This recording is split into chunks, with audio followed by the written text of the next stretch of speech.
welcome to the Labor Force Podcast. Stories of the working class in a time of renewed labor militancy and awareness that capitalism is a rotten deal. I'm your host, Mike Strugan, proud member of New York State United Teachers.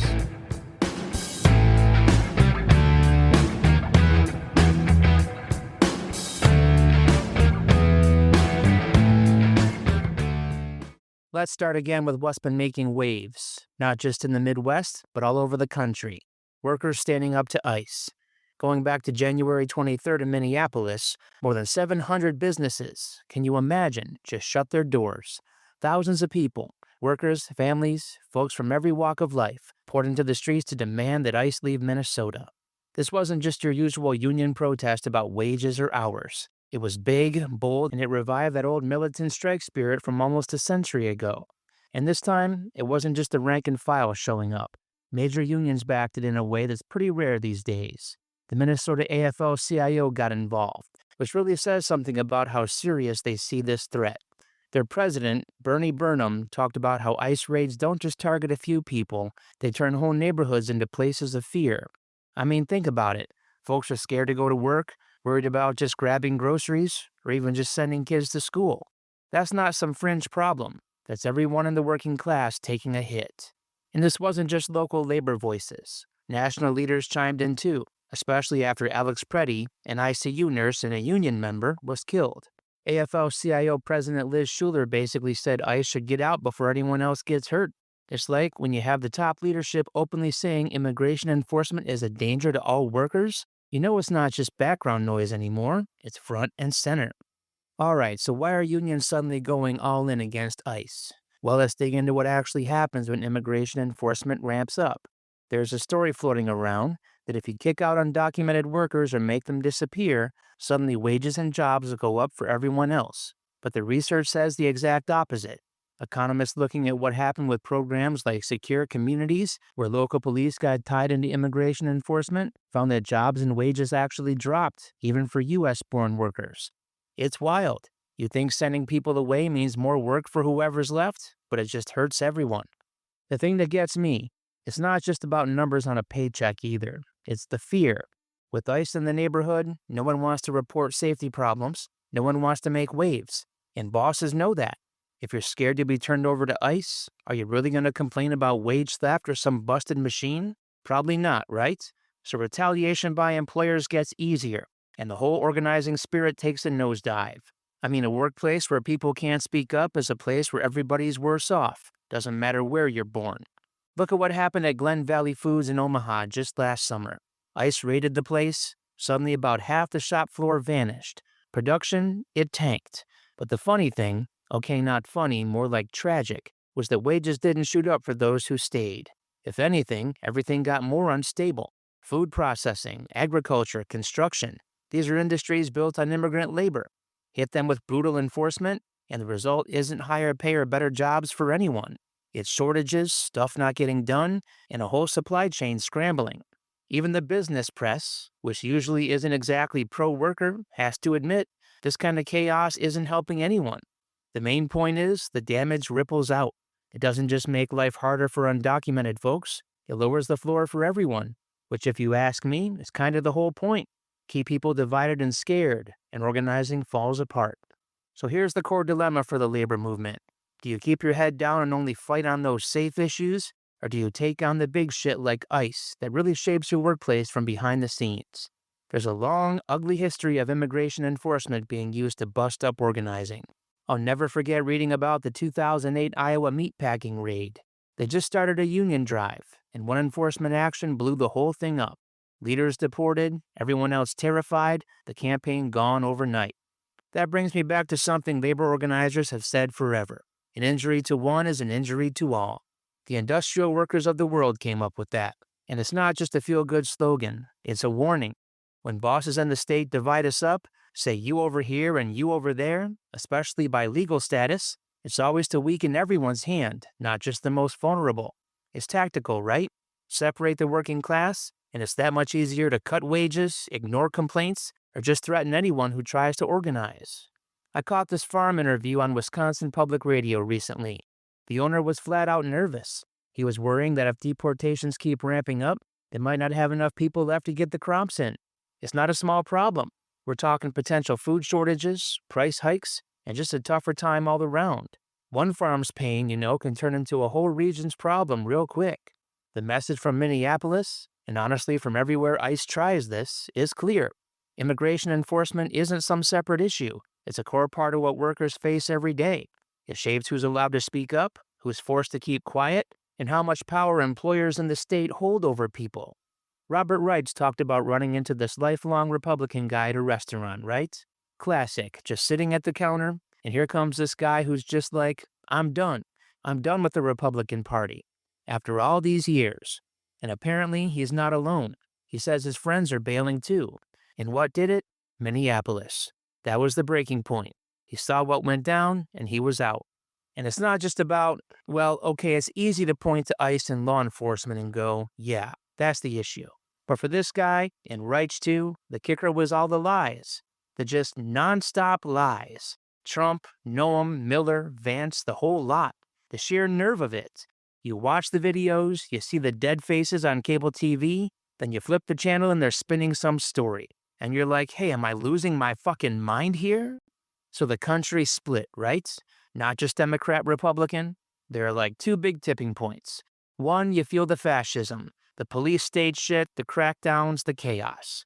The other, people are waking up and jumping ship, rethinking everything. That dude at the counter, his friends in New Hampshire, they're all saying enough.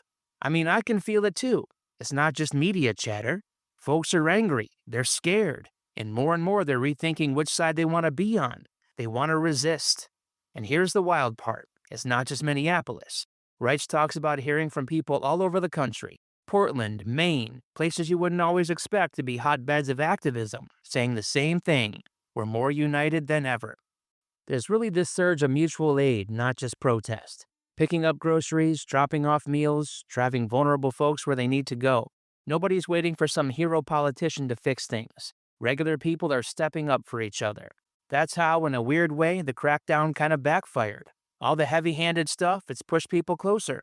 I mean, for lack of better terms, there's this new way to live growing out of the ashes. I guess where I land on all this is that we're at these crossroads. Sure, the police state's getting scarier. Nobody's pretending that's not true. But at the same time, something real is building. A kind of unity. A chance to make self-government real again from the ground up. And maybe it's not the grand, sweeping revolution that gets all the headlines, but it matters. And I want to believe, honestly, that the second tipping point, the community, the solidarity, outlasts all the fear and the violence.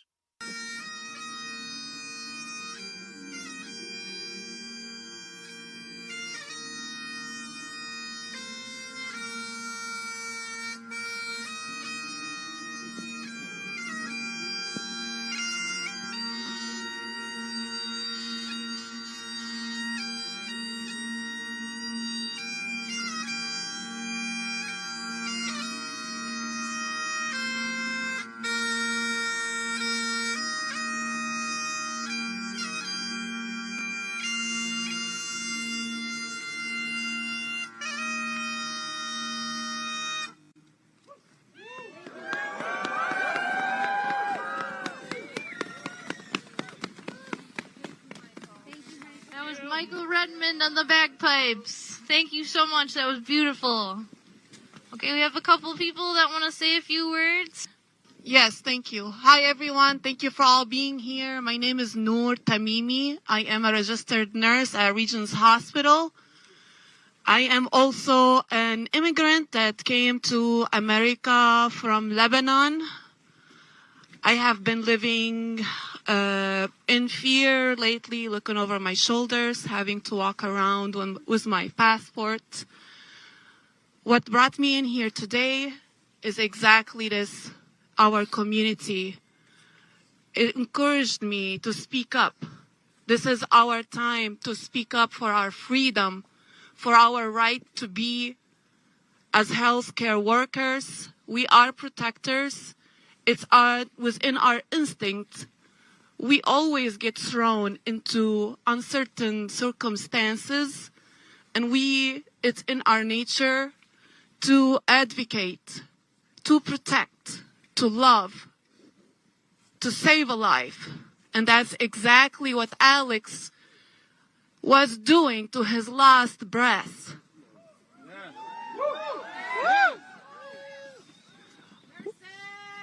We are here grieving tonight. We are here supporting one another in a community. And as we all grieve together, we need to come together. We need to take Alex's journey and carry it in our heart, carry his compassion within us, and give from him to our patients, to our community, to our family, and to each other. This will not break us. Alex's name will never be forgotten. Alex will live among us. I take him in with me. I took him in with me to the hospital when I went to work. I drank my coffee and I remembered him. I had a piece of chocolate. I did not know Alex, but I know a lot of nurses. We all work together. We all show love. We show caring. Do no matter what comes our way. Keep doing what you're doing and carry Alex's love, Alex's journey. Go out on bike rides. Do not give up. Stand within each other. Stay strong, because this is what we are meant to be doing. And this time, we are not done yet. This is just beginning. We still have a way to go. We still need to speak up. We still need to stick together and protect one another and hold our community together, because what will it take? Who will protect us? Who is going to protect us? We protect ourselves. Who keeps us safe? We keep. Who keeps us safe? We keep us safe. Who keeps us safe? We keep us safe. Say his name. Alex Reddy. Say his name. Alex Reddy. Say his name. Alex Reddy. Alex, thank you for your service, for caring for all your patients, for saving so many lives, for curing and caring with compassion to your very last breath. I wish you were still here, but we will carry on your journey from here on forward. I would like to take a minute for us as a community, as we're here today on the ground where Alex took his last breath, and take a couple deep breaths together for Alex in his name. So stand wherever you are. We've been all holding into our breaths. I have been noticing that within myself as well. Breathing has been very hard. This has been very painful, and you are not alone. So stand where you are with the intention to breathe for Alex, for Renee, for all those who are suffering the grief, for their families, friends, co-workers, our healthcare system that's struggling right now with ICE being present in our hospitals. ICE out of our hospitals. ICE out. ICE out. ICE out. ICE out. ICE out. ICE out of our hospitals.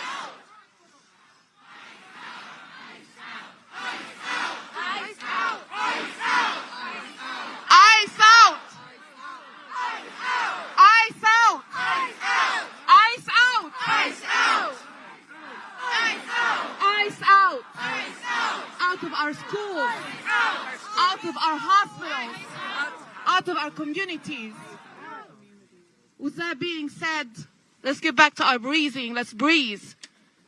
Sometimes that's all we can do. That's all you can do for each other, for your coworkers.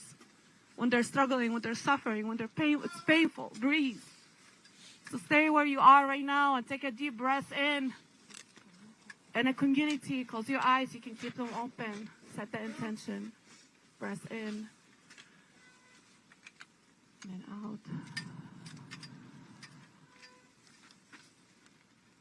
Let's do this again a couple more times. Breath in.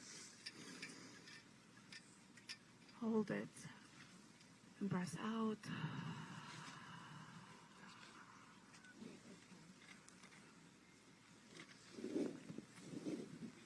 Breath in.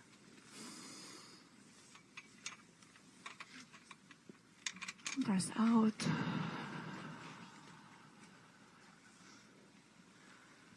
There is your lifetime. It is within each breath we take, because we're never guaranteed the next moment. Keep breathing, keep loving, and take on Alex's journey in your nursing career, in your compassion, in your love. Advocate for your patients, and keep going, keep showing up. Thank you, everyone, for being here. Ice out! Ice out! Ice out! Ice out! Ice out! Ice out! Ice out! Ice out! Ice out! Ice out! Ice out! Ice out! Thank you so much, Noor. That was beautiful. Meanwhile, right now, there's a wave of labor action sweeping the healthcare sector, and it's telling us something about the state of healthcare, labor power, and what it takes to actually protect patients and workers. In New York City, more than 15,000 nurses launched the largest nurses' strike in our city's history on January 12th. They didn't walk off the job over small grievances. They say hospital management has stonewalled us on our demands for safe staffing, an end to workplace violence, and maintaining our current health care and benefits. This strike is being framed by nurses not just as a fight for better compensation, but as a fight for safe, high-quality medical care for patients, because chronic understaffing and unsafe conditions aren't just exhausting, they're dangerous. And the labor pressure isn't isolated to New York. Across the country, an estimated 31,000 registered nurses and other frontline healthcare workers at Kaiser Permanente facilities in California and Hawaii walked off the job this month in a major strike, demanding better wages, safe staffing levels, and fair working conditions. Their action, the largest healthcare worker strike seen so far this year, includes pharmacists, midwives, physician assistants, therapists, and other caregivers represented by the United Nurses Associations of California Union of Healthcare Professionals. They're pushing back against stalled negotiations and what they characterize as management's refusal to bargain in good faith, arguing that staffing shortages are harming patient care and that Kaiser's own communications to employees reveal exactly why we're striking, according to union leadership. What connects these strikes is bigger than geography. Nurses and healthcare professionals are asserting that quality healthcare and decent labor standards are inseparable. Whether it's New York hospitals or Kaiser facilities from San Francisco to Honolulu, workers are saying staffing levels, workload, and respect on the job aren't just economic issues, they're matters of public health and dignity. And there's an important political angle here, too. In New York City, Mayor Zoran Mamdani has defied criticism to join our picket line and support our demands publicly. But he must do more than just show up. He has to use the power of his office and the movement that elected him to help nurses win. That's because victories here matter, not just for healthcare workers, but for the broader labor movement, watching to see whether employers will be held accountable or whether workers will be pushed back onto the defensive. So as these strikes continue, the core issue isn't just wages. It's about ensuring that hospitals and health systems are places where patients get reliable, safe care and where workers aren't burned out, understaffed, or disrespected. That's the struggle playing out on picket lines from coast to coast. And UPS plans to cut up to 30,000 jobs this year as part of a broader effort to reduce costs, streamline its operations, and shift away from low-margin deliveries, particularly from Amazon, the company's chief financial officer said on a recent earnings call. Quote, in terms of semi-variable costs, we expect to reduce operational positions by up to 30,000, CFO Brian Dykes said, adding that the reductions will be accomplished through attrition, and we expect to offer a second voluntary separation program for full-time drivers. In addition to job cuts, UPS is planning to close about 24 buildings in the first half of 2026 and to deploy automation across its network to further lower expenses. Yep, you know what that means. The Atlanta-based company, which has around 490,000 employees worldwide, is accelerating workforce consolidation in line with its strategy to handle fewer Amazon packages. In 2025, it set a goal of reducing Amazon deliveries by about 50% by the second half of this year. UPS CEO Carol Tomei also noted that cost-cutting efforts saved the company $3.5 billion last year. In response, Teamsters for a Democratic Union said, UPS announced it made $8.7 billion in profit last year, on the same day that the company will reduce its workforce, primarily part-time positions. Why is this happening and how can Teamsters fight back? This is not happening because UPS is in trouble, and it's not happening because we won record pay increases in the last contract. Profitability is not an issue. UPS made nearly $9 billion in profits for the second year in a row. The company is reducing Amazon deliveries to make even more. It's the same reason that UPS is closing rural buildings and older facilities and building modern automated hubs. This is all part of the company's better not bigger strategy, which puts more emphasis on profit margins than on volume and job creation. UPS makes less profit per Amazon package. UPS is reducing the amount of Amazon volume to increase the company's profits per package and overall operating margins. UPS Teamsters want the company to be successful to protect and create good union jobs. CEO Carol Tomei wants higher profit margins for Wall Street. UPS paid out $6.4 billion to shareholders and another billion on stock buybacks. Fight layoffs with contract enforcement. Job cuts and layoffs are coming. Most of the job cuts will come from part-timers not being replaced when they leave the company. But there will also be seasonal layoffs when volume drops after peak and SurePost is reintroduced. As union members, we need to focus on what we can control. That's not volume, it's contract enforcement. When volume and excessive overtime surges, 9.5 rights and 8-hour requests are tools we have to fight excessive overtime. When volume drops, they become tools to protect jobs by distributing the work. Inside workers have other tools, including supervisors working grievances and protecting our daily guarantee and enforcing SurePost language. The company has their agenda, which is higher profit margins. Our agenda is enforcing our contract and uniting as Teamsters to protect good union jobs. Now to one of the roughest attacks on federal workers I think we've seen in modern history. During Trump's second term, he went and cut over 300,000 federal jobs. Not just jobs, but we're also talking about stripping more than 1 million federal workers of their collective bargaining rights. And the way they framed it, they called it a national security measure. That phrase, national security, gets used for a lot of things, sometimes pretty opportunistically if you ask me, to say the least. And here's the weird bit. Agencies like the USDA and the FDA, they're taking the brunt of it. But who's off the hook? Border Patrol agents. Ironically, that's a group that backed Trump pretty hard in the election. Their union, exempt. It's like national security applies when it's convenient, I guess. The impact on the ground? You got folks like Ellen May, who was administering SNAP at the USDA. She lost half her office, went on TV to warn folks that millions would struggle to get food assistance, and then basically, boom, she's told she's about to be fired. Shows you how quickly things can go south. Morale? It just collapsed. Everett Kelly, the AFGE president, was seeing employees, federal employees, lined up at food banks. He was even volunteering to serve food. It's surreal, right? The ones who ensure food safety or help process Social Security checks, they're suddenly having trouble feeding their own kids. On the one hand, you've got jobs slashed, layoffs everywhere, and on the other, a government trying to justify it all as responsible stewardship of the country. And honestly, when you wipe out that many people and rip away basic union rights, it isn't just paper pushing, it's real people, real lives just hollowed out. But that wasn't the end of the story. This is where things start to flip a little. So even while the old guard union leadership, AFGE and all, was still kind of stuck in these decades-old tactics, you had this whole younger group stepping up. The Federal Unionist Network, goes by FUN, which, honestly, great acronym, starts to rally folks across agencies. It's younger, more rank and file. They're pushing this bargaining for the common good strategy.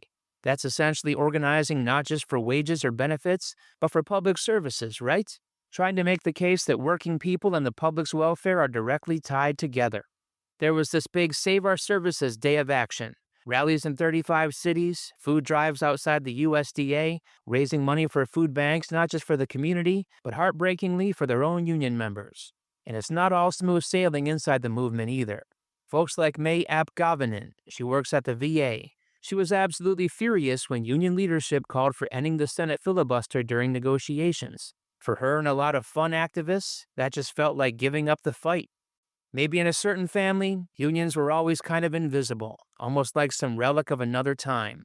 No one really talked about them, or if they did, it's just, why pay dues? Or I never needed a union. But then you hear stories like Mark Smith. He started out pretty skeptical, didn't have a clue what a union was. Grew up conservative, fought more than played when it came to hockey, worked odd jobs all over. But when working at the VA, as the shortages and the chaos under the shutdown started piling up, the union became his lifeline, and now he's a local president, organizing hard. It's like watching someone go from zero to full-on activist once the system really truly lets them down. And that, I think, is sort of the thread running through all these stories. A quiet disconnect at first, then a reckoning. The bad boss is the best organizer, right? It sticks for a reason. Now, with all that organizing comes a mess of setbacks. I mean, the legal strategy, most major unions filed lawsuits, but contracts still got shredded left and right. AFGE had to lay off 30% of its staff because, get this, Trump's order banned automatic payroll deductions for union dues. That meant a serious financial squeeze. And when the courts backed some of these moves, some unions, including the big locals at the VA, lost their contracts overnight. Suddenly, all those hard-won protections, gone. But, and it's a big but, out of all this, something predictable happened. Grassroots action picked up. Despite the bureaucracy, despite those contract losses, FUN and similar groups saw a surge. There was the Protect America's Workforce Act, a bipartisan bill of all things, that actually passed the House to try and bring those rights back. Even more interesting, some cracks started showing in party lines.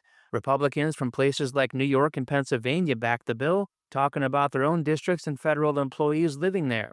No idea if it'll make it through the Senate, but that kind of support, not what you'd expect a few years ago. Meanwhile, overall union membership keeps sliding, but Gallup polls say public support for unions is almost at 70%, maybe higher. There's this paradox, right? Unions are popular, but numerically smaller, and in some ways weaker than ever. According to Chris Doles and the folks at FUN, Trump's union busting might have actually accidentally woken a sleeping giant. More than 100 new organizing drives in the federal sector last year alone, and a lot of that energy is bubbling up from the bottom, not just from the national offices. Still, it's not all hope and roses. Losing contracts means a slow drip of dues, people get nervous, the base shrinks, and sometimes unions splinter right at critical moments, like when AFGE pulled out the day before a major rally. But energy is real, and it feels like everyone's asking now, can we hold on to this? Or is the labor movement really going to fade to just a shadow of its former self? So let's talk about what comes next, because fighting only gets us so far unless we strategize, right? First off, targeting campaigns that actually show, in plain language, what a union does for you. Concrete stuff, like winning back pay, securing real job protections. If you're trying to bring in new members, you got to make the benefits so clear they can't ignore it. Social media too, but local community events, even virtual rallies are getting the word out in ways that feel more grassroots and organic. When workers see their neighbors backing their union, or a food drive shows real local impact, it builds solidarity. And look, the legislative angle matters. Alliances with civic orgs, progressive lawmakers, even the occasional unexpected Republican. Those are the folks who will push for new labor protections, or when needed, defend the old ones. Utah, of all places, repealed a harsh anti-bargaining law thanks to teachers, firefighters, and police teaming up for a referendum. That's the sort of broad alliance we're going to need more of. State level, federal level, all of it. Bottom line, it's not just about surviving, it's about building something that's going to last. Something you can point to and say, yeah, we made that happen. Unions do better when they fight for the whole community, not just their own. Let's come back around now to why it matters to have a voice at work, no matter the job. New details after staff and volunteers walked off the job at the Central New York SPCA today. And that's what we're all doing here today. We're keeping that promise to these animals who desperately need us. The allegations are the facility is unsafe, understaffed, and there's animal neglect. They say the animals lack veterinary care and that the systems are failing inside a building infested by rodents. CBS 5's Rachel Culver is with the Live Eye in Mattydale right now. Michael, earlier today, the stretch of East Malloy Road right outside of the CNY SPCA was filled with past and present employees, volunteers, and animal adopters. In total, 9 employees walked out of work today in protest of what they call negligence of the board of directors. Lizzie Scolo has worked in animal rescue for more than 10 years. She says conditions at the CNY SPCA forced her to resign just weeks ago. I felt that if I didn't get out and start fighting against this, that I was a part of the problem. Soon thereafter, the executive director resigned for, quote, personal reasons. Employees who walked out today describing their tipping point. 9 puppies had foster homes that they were going to. We were told by our board that those puppies who are not yet 8 weeks old had to stay in the shelter overnight. and we have illnesses in this shelter. These puppies aren't fully vaccinated. It is not a safe place for them to be. When we questioned that, I was suspended for the day and my colleague was fired, and we were all threatened with termination. Board President Monica Williams denies claims of neglect and acknowledges staffing concerns. I believe everyone has a right to exercise their right. They are upset, and rightfully so, that maybe they're short-staffed. I understand that. We are actively working to hire more kennel staff, but I assure you that the animals here are being very well taken care of. There are claims that that is not the case. That is not accurate. Protesters are calling for the resignation of several board members, including Williams. They seem to be making all the decisions without any staff input, without volunteer input, without those of us who are here doing all of the work. We go unheard, and if we're not heard, the animals are not heard. We are calling for new board leadership because there has been a pattern of neglect. Williams saying her and the board's focus is on the well-being of the animals in its care. We need not focus on one person. We need to focus on what the organization has been here for. You stay the course. You know, unfortunately, in the animal world, we have a large fan of animal lovers who see things one way, which is their way. And I'm not here to put down anyone, because I certainly understand that. But when you're a large organization, you just have to keep moving forward.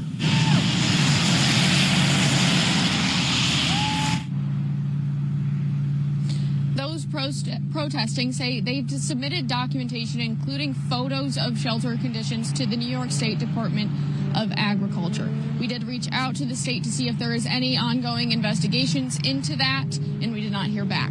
In Mattydale, I'm Rachel Culver reporting. Stay on it, Rachel. Thank you. You heard it. We're doing all the work, but shut out of all the decisions. Enough said.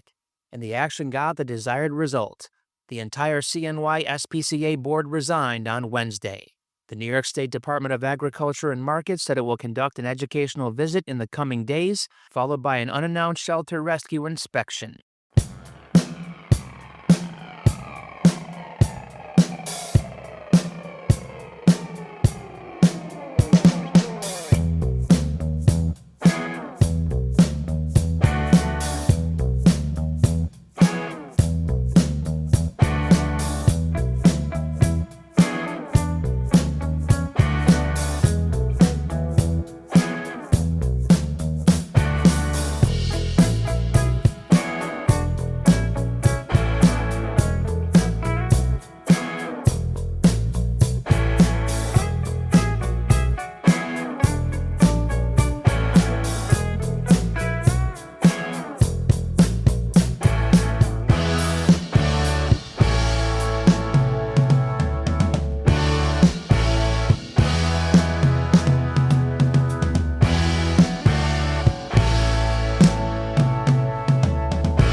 So something that just hasn't let up my whole life, and that's the whole mess of wealth inequality and the crisis of capitalism.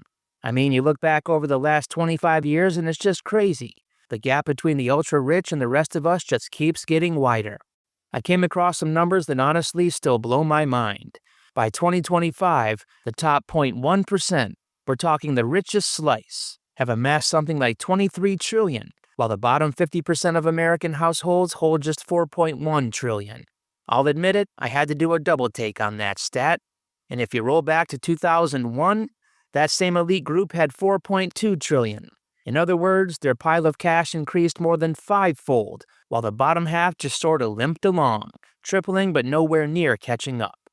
Now, one thing that keeps coming up for me is how much military budgets play into all this. The numbers are almost absurd. In 2001, the U.S. military budget was about $305 billion. Now here we are in 2026, and it's projected at $900 billion. Even if you squint at it through inflation glasses, that 2001 figure would only be like $711 billion today. So yep, we're spending way more, almost triple.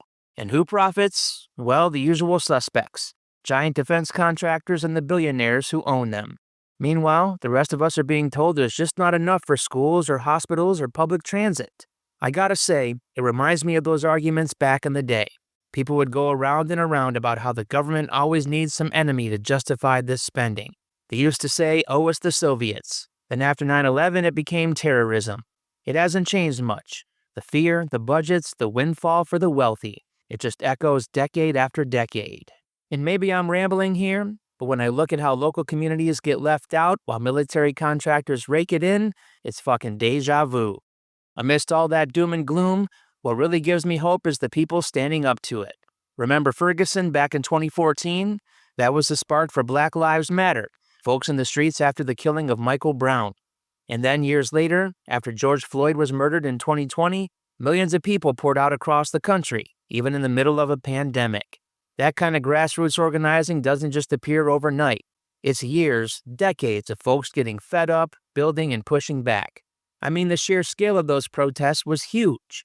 It wasn't just about individual cases. It was about calling out a whole system that frankly keeps certain people down while others profit. And same thing with women's rights. The Me Too movement. Wow, that was a moment. It shook up whole industries, and in some ways it made it just a little bit harder for powerful people to sweep sexual harassment and abuse under the rug. And then when the Supreme Court handed down that Dobbs decision, basically gutting Roe versus Wade, there was this massive outpouring. People didn't take it lying down. They organized, marched, and rallied. On the labor front, it's a mixed bag, but there are these flashes of real militant energy. Take the UAW strike in 2023. I still get fired up thinking about it. Newly elected leaders took on the big three automakers, Ford, GM, Stellantis, and won. And it wasn't just about pay, it was benefits, working hours, job security, the whole deal. Maybe union density is down, but that spirit is there.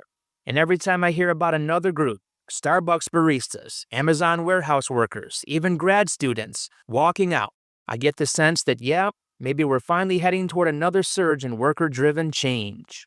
You know, it's easy to feel overwhelmed by all the setbacks, but if there's one thing history shows, it's that people just don't take it forever. They get organized, they fight back, and sometimes they win. Which brings me to the big question. How much can we really shift political power? So let's talk politics, because fuck, things have been shifting, and usually not in a good way. The rise of the extreme right, especially the whole MAGA takeover of the Republican Party, that's not just a headline, it's reshaped government at all levels. It started with the Tea Party, but once Trump came on the scene, it really kicked into overdrive. They've been rolling back hard-won rights, civil rights, LGBTQ protections, Affordable Care Act. There's not much they haven't gone after. And labor, don't get me started on the relentless attack on unions and working people as we talked about before. It's like they're trying to erase everything folks fought for over the past century. But here's where things get interesting. Maybe I'm just stubbornly hopeful, but there's been an opening too. When I was younger, politicians wouldn't dream of calling themselves socialists. Now, Bernie Sanders stepped up, ran for president twice, and won millions of votes talking about democratic socialism, about dignity for working people. Now we have Zoran Mamdani taking up the mantle as mayor of New York City. And when the pushback really happens, it's massive. Take 2025. Anti-Trump demonstrations under banners like Hands Off and No Kings brought out millions. I mean, in June alone, more than 5 million people. October, closer to 7 million in the streets. Let me tell you, the energy was electric, even if the circumstances were grim. There's something about folks coming together in those numbers that makes you think change is possible, even if it comes in fits and starts. So look, this crisis, this resistance, the political battles, they all circle back to the same basic question. What kind of society do we want to build? The fights of the past aren't over, they're just wearing new clothes. To that end, the answer isn't just waiting for better politicians or hoping the next round of cuts skips you. The answer has always been solidarity. Real solidarity. The kind that crosses job titles, borders, and legal status. Because every time workers organize together, every time communities refuse to be terrorized, every time people say no, this ends here, the system cracks a little. That's the choice in front of us. Fear and fragmentation or collective power. And history is pretty clear about which one actually wins. Well, that does it for this episode. If you like what you hear, give a rate or review on your favorite podcast app to help me grow. I'm proud to be part of the Labor Radio Podcast Network, with over 200 labor shows you can check out at laborradionetwork.org. This has been the Labor Force Podcast. I'm Mike Strukin. Solidarity, always.